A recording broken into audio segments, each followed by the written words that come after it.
मनोहर हिंदी कहानियां पर आप सभी का हार्दिक स्वागत है। आज की कहानी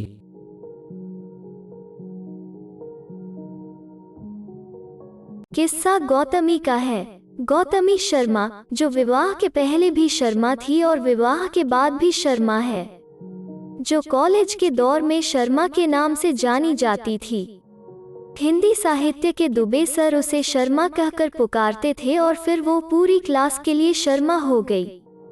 दुबे सर क्लास में प्रश्न पूछते तो पहला शिकार गौतमी होती। शर्मा तुम बताओ। कोई चंचल छात्र तत्परता से कहता, सर शर्मा आज एबसेंट है। दुबे सर आंखें झपकाने लगते। प्रश्न पूछने से पहले जान तो लेते कि गौतमी आज आई है या नहीं। छात्राओं ने राय कायम की। शर्मा, दुबे सर तुम पर फिदा हैं। सर को मेरे जेल पिताजी से मिलवा दो, फिदा होने का अंजाम जान जाएंगे। गौतमी कहती। शर्मा, तेरे पापा इतने स्ट्रिक्ट हैं कि मुझे नहीं लगता शादी के बाद तू अपने पति से इश्क करने पर विचार कर पाएगी। वो भी तुझे अनैतिक लगेगा। गौतमी के जेल पिता कैदियों की ही तरह अपनी तीनों बेटियों को भी हड़का कर रखते थे। लड़कियों को उन्होंने 1 माह में सिर्फ एक फिल्म देखने की छूट दे रखी थी। फिल्म भी वो जिसमें वयस्क दृश्य न हो। उन दिनों फिल्मों में 2 फूलों के मिलन से सुहागरात संपन्न हो जाती थी। तब भी जेलर साहब डरे रहते थे। फिल्म में कुछ ऐसा वैसा देख लड़कियां बहक गईं तो उनकी अड़ियल छवि ध्वस्त हो जाएगी। पिता की कठोरता का फल यह कि गौतमी व उसकी बहनों को इश्क जैसा सुंदर शब्द गैर कानूनी लगने लगा और उनके जीवन में उस उम्र में भी बसंत न आया जब आमतौर पर आता है। पर लड़के तो लड़के होते हैं। गौतमी चून की क्लास की सबसे सुंदर छात्रा थी तो लड़के अपनी बसंत भावना उस तक पहुंचाना जरूरी समझते थे। आशिक मिजाज लड़के साइकिल पर सवार हो गौतमी की साइकिल के पीछे लग जाते थे। किंतु जब गौतमी अपनी साइकिल समेत जेल आवास में दाखिल हो जाती तब लड़कों के हौसले मंद पड़ जाते।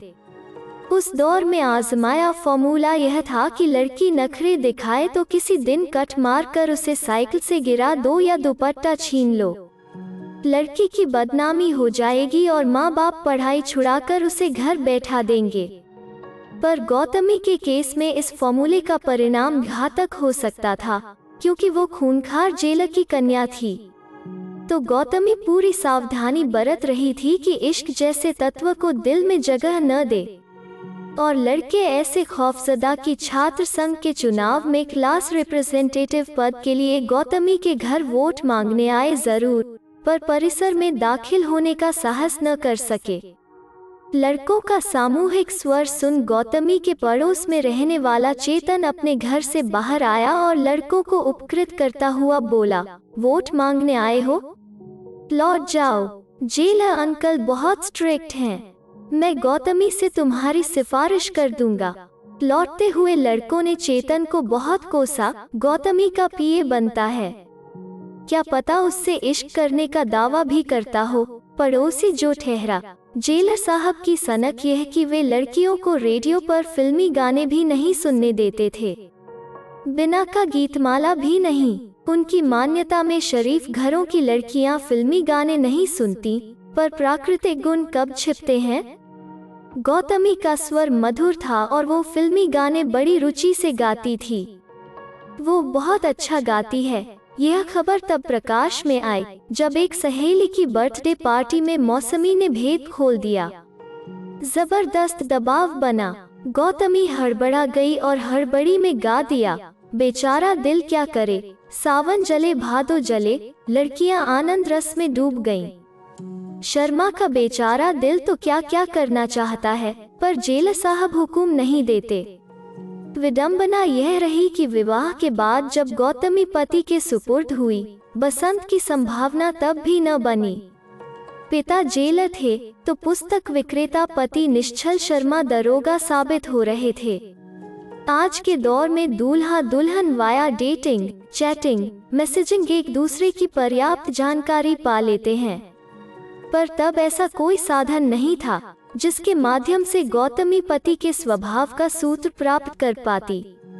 होता भी तो जेल पिता की कस्टडी में रह रही गौतमी को कोई लाभ न मिल पाता। कुल मिलाकर एक बात अच्छी हुई।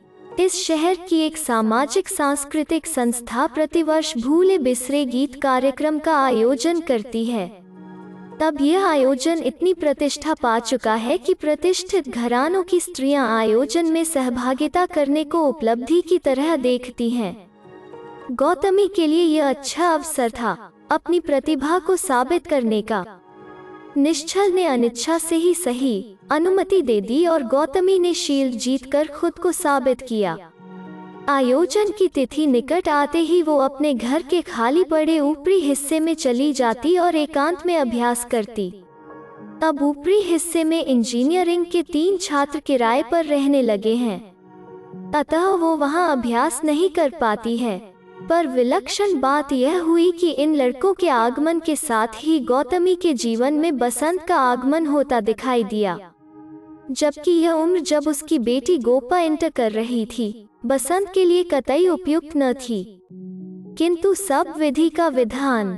3 लड़कों में जो लंबा व सांवला था उसका नाम असीम चौहान था। उसे लड़के एसी कहते थे। जो लड़का औसत कद काठी पर सुंदर चेहरे वाला था उसका नाम दामोदर था। जो लड़का कुछ मोटा व चश्मा लगाता था उसका नाम महान था।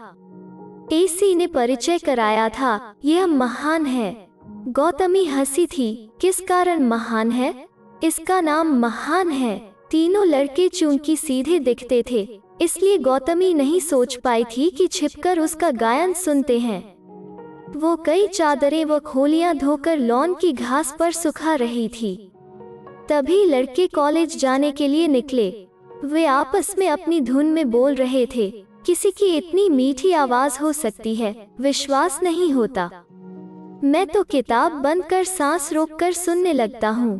प्यार किया तो डरना क्या, सिक्कों जैसी खंगती आवाज और लड़कों की नजर चादरें सुखाती गौतमी पर जा पड़ी। वे झिझक गए। नमस्ते मैम। कॉलेज के शिक्षकों को सर व मैम कहने की लड़कों को आदत थी, अतः वे गौतमी को मैम व निश्चल को सर कहते थे। गौतमी का चेहरा सुनहरा हो गया। घर में मेरे इस गुण की कद्र न हुई, पर चलो लड़कों ने तो माना कि मुझे वही कमाल हासिल है जो लता मंगेशकर को है। जी चाहा निश्चल से कहे, तुम्हें मेरी प्रतिभा दिखाई नहीं देती? अब देखो मेरे 3 फैन ऊपर रहते हैं। सुनते ही बोफोर्स के गोले बरस जाएंगे। फूली न समाओ। लड़के लगता है अप्रोच बनाना चाहते हैं। मैंने पहले ही कहा था लड़कों को न रखो। घर में एक जवान लड़की है, तब क्या गोपा से कहे? पर गोपा भी तो अपने नाना व बाप का स्वभाव पा गई है।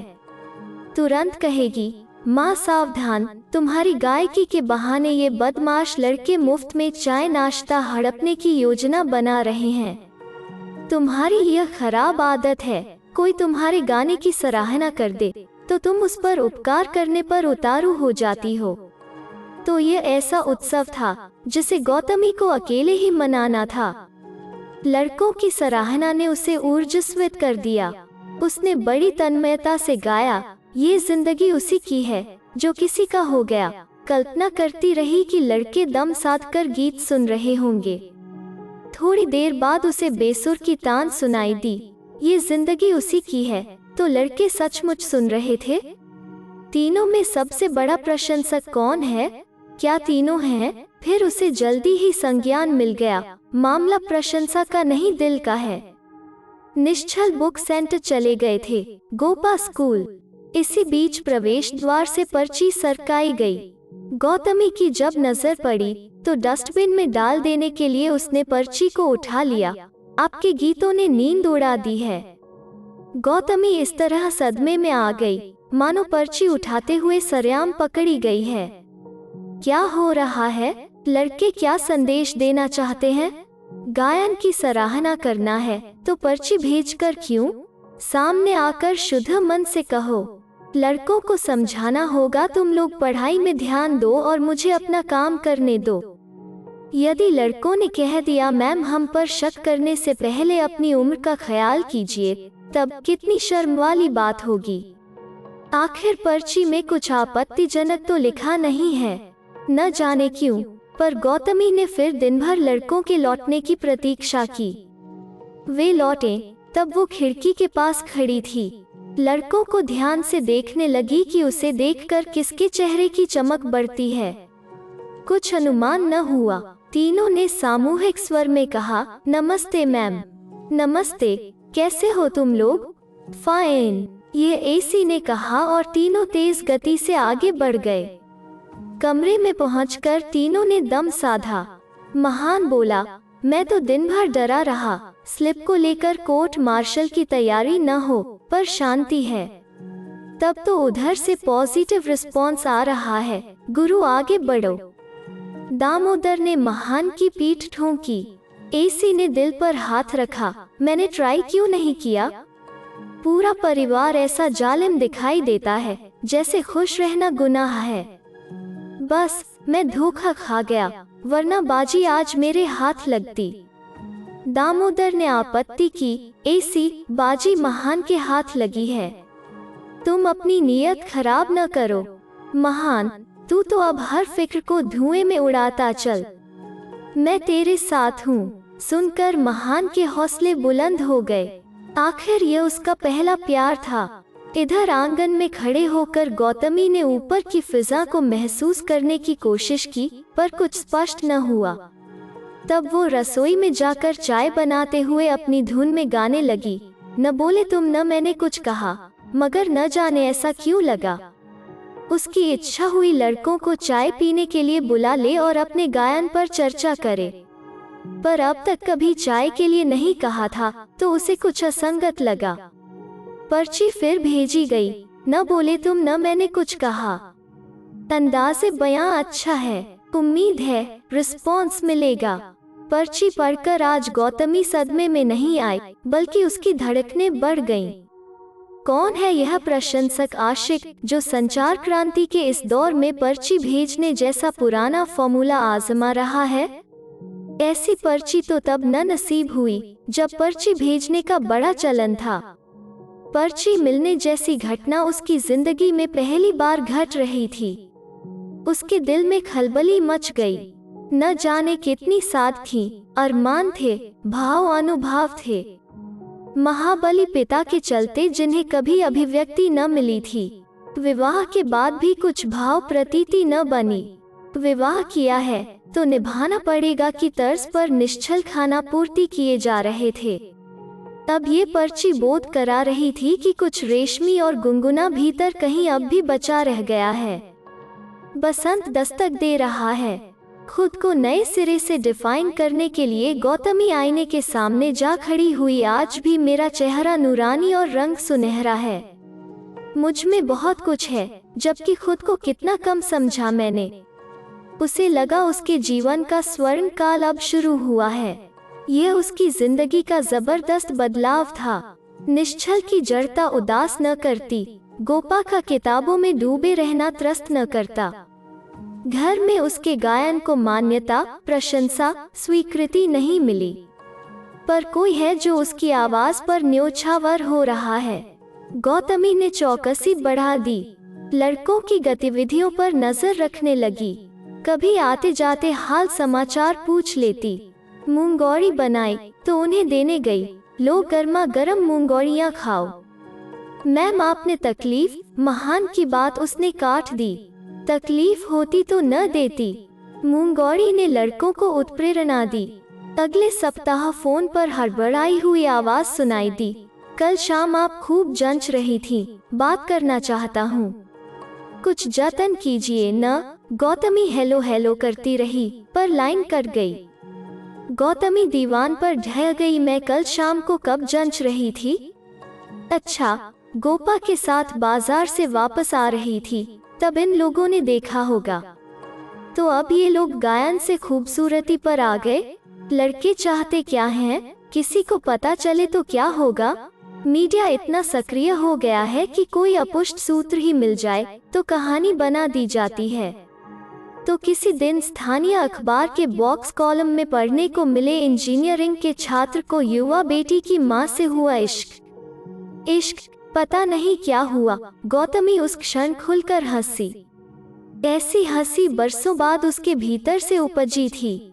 वस्तुतः वो एक सकारात्मक भावबोध था जो उसे ऊर्जस्वित किए था। उसे लड़कों की उपस्थिति भली लग रही थी। तभी भूले बिसरे गीत कार्यक्रम की तिथि घोषित हो गई। गौतमी ने बड़ी रुचि से गीत तैयार किया। गोपा से बोली, ये 3 फ्री पास हैं, लड़कों को दे आओ। गोपा ने मुंह बनाया, माँ, लड़के हंसने लगेंगे कि यह भूले बिसरे गीत क्या बला है। पास क्यों बर्बाद करती हो? दे आओ। न आएंगे, न सही। ये पास माँ ने भेजे हैं। शाम को टाउन हॉल में भूले बिसरे गीत कार्यक्रम है। लड़के जब तक अपनी ध्वजा दुरुस्त करते, कुछ जानकारी लेते, तब तक गोपा सरपट सीढ़ियां उतर कर चली गई। लड़के उत्साह में आ गए।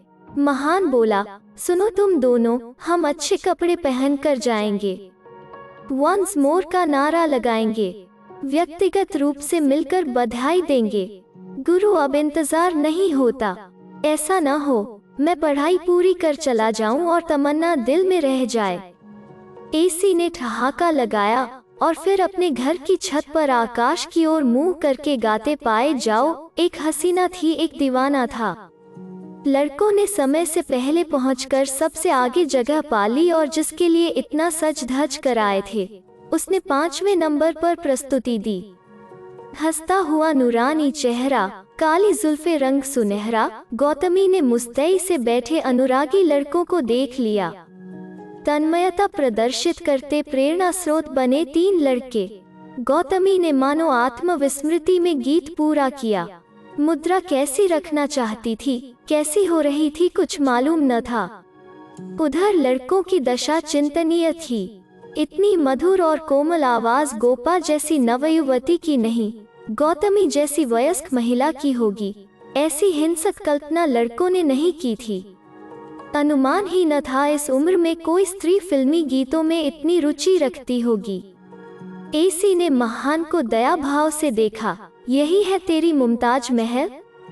कार्यक्रम छोड़कर बैठे हुए दिल्ली लड़के घर पहुँचे। महान पीड़ित हुआ जाता था। यह आवाज गोपा की नहीं थी, अविश्वसनीय है। दामोदर बोला, महान, तू सत्यम शिवम सुंदरम का शशि कपूर बनना चाहता था न शक्ल देखी न उम्र। आवाज पर लट्टू हो गया।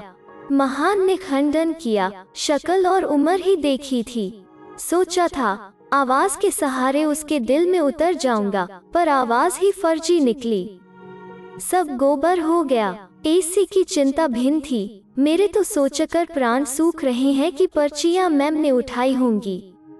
फोन भी उन्होंने ही रिसीव किया था। महान, तुम समझ गए थे। वे हेलो हेलो करती रहीं और तुमने घबराहट में सेल फोन ऑफ कर दिया था। महान की निराशा बढ़ गई। फोन का तो ठीक है, पर पर्चियां मैम ने उठाई, एसी तुम कैसे कह सकते हो? तभी न पर्ची मिलने के बाद खुशी से गा रही थी, न बोले तुम न मैंने कुछ कहा। और महान, तुम्हारी बेवकूफी यह कि इस गाने को तुमने अगली पर्ची में कोड भी कर दिया। एसी को आनंद मिल रहा था। महान को सहानुभूति की जरूरत थी जो दामोदर ने दी।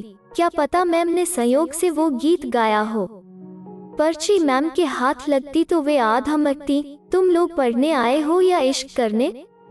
एसी शांत नहीं हुआ। पर्ची जिसके भी हाथ लगी हो, पर महान, मैंने तेरे जैसा इश्कबाज नहीं देखा। मुझे डर है मैम या सर को कुछ भेद मिल जाए और वे कुछ वारदात करें तो तेरे साथ हम दोनों भी पिटेंगे, जबकि हमारी कोई खता नहीं है। हमें यहाँ से शिफ्ट करना होगा। महान का चेहरा सूख गया। यहीं रहो न, गोपा को देखता रहूंगा। महान, तुझे जो समझ में आए कर, पर मैं यहाँ नहीं रहूंगा। एसी ने फैसला सुना दिया। उधर गौतमी के लिए वो मधुर रात थी। शील्ड मिलने का रोमांच, जबरदस्त प्रस्तुति के लिए मिली तालियां, मोदमग्न लड़कों की उपस्थिति। उसे रात भर नींद नहीं आई। कल लड़कों से पूछेगी, मेरा गाना कैसा रहा? जो सबसे अधिक जोश और उत्साह से प्रतिक्रिया देगा वही होगा पर्ची लिखने वाला। पर बहुत भिन्न थी वो सुबह। गौतमी किचन में काम कर रही थी। निश्चल ने आकर सूचना दी, गौतमी, लड़के घर छोड़ रहे हैं। तभी मुझसे कह कर गए। क्यों, कैसे, क्यों? गौतमी हड़बड़ा गई। उन्हें छात्रावास में जगह मिल गई है। गौतमी ने घर न छोड़ने के लिए लड़कों पर बहुत दबाव डाला, पर वे नहीं रुके। उन्होंने गौतमी की ओर दृष्टि तक न उठाई। साहस न हुआ। उसके चेहरे को देखते तो पाते वहां किसी उम्मीद के टूटने के चिन्ह स्पष्ट दिखाई दे रहे हैं। अगर आपको यह वीडियो पसंद आया तो इसे लाइक कीजिए, शेयर कीजिए और इस चैनल को सब्सक्राइब कीजिए। धन्यवाद।